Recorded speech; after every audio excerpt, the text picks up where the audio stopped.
Hanson. Thank you very much. My question is to the Minister representing the Attorney-General, and I believe it may be Senator Murray Watt. Officers of the Australian Federal Police are the lowest paid in Australia. A constable in the Western Australian Police Force makes a minimum of $83,000 a year, while their equivalent in the AFP makes less than $70,000. A sergeant in Victoria's Police Force makes a minimum of $123,000, while their equivalent in the AFP makes under $103,000. Given their unique and critical role in national security, not to mention a national cost of living crisis, why has the government allowed pay for AFP officers to remain the lowest in Australia? Thank you, Senator Hanson. Minister Watt. Thank you, President, and thank you, Senator Hanson. At the outset, I want to recognise on behalf of the government that we really deeply value the important work that AFP officers do every day to keep our community safe. Obviously, they play a particular role around this parliament and in some cases with individual members of this parliament, but more generally they do extremely important work to keep our community safe. As everyone is aware, there are negotiations going on at the moment in relation to a new enterprise bargaining agreement with the Australian Federal Police Services, and I do recognise the right of all employees to take responsible and legally appropriate protected action where that's allowed for under the law, to the extent that those actions are safe and do not cause disruption or affect community safety and national security.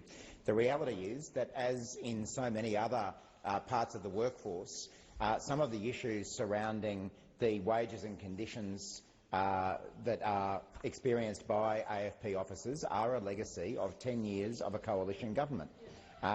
We have seen that the case across the public sector workforce, and unfortunately the coalition's policy of keeping low wages in place applied to the AFP as it did to various other employees of the federal government. I'm confident that the Attorney-General, Minister Dreyfus, is handling this role appropriately, and I'm certainly very hopeful that we can achieve an agreement with the AFP officers as soon as possible. That would obviously be in everyone's interest. Note that the AFP is committed to ensuring operational continuity and community safety at all times, and we certainly have confidence in the AFP to approach these negotiations in that spirit, and as I say, we're confident that before too long we will be able to get an agreement reached. Senator Hanson, first supplementary.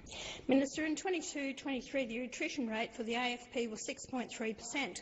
This is extremely high for a police force. A survey by the AFP Association found 92% of officers don't have the necessary resources to cope with their workloads or the stresses of a job that sees them deal with matters like international paedophile syndicates. Training these officers in some specialist roles like child protection can take years and a significant taxpayer investment, which is lost to us when an officer leaves the AFP.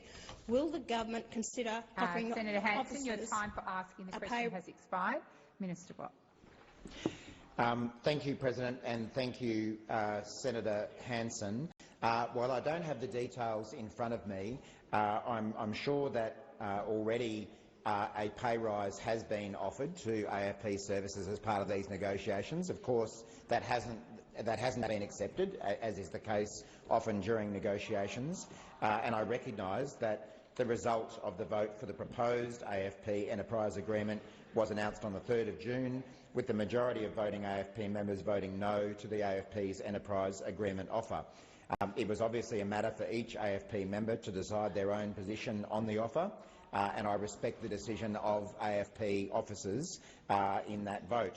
I'm sure that the AFP and the government will both continue productive negotiations with bargaining representatives and the involved unions.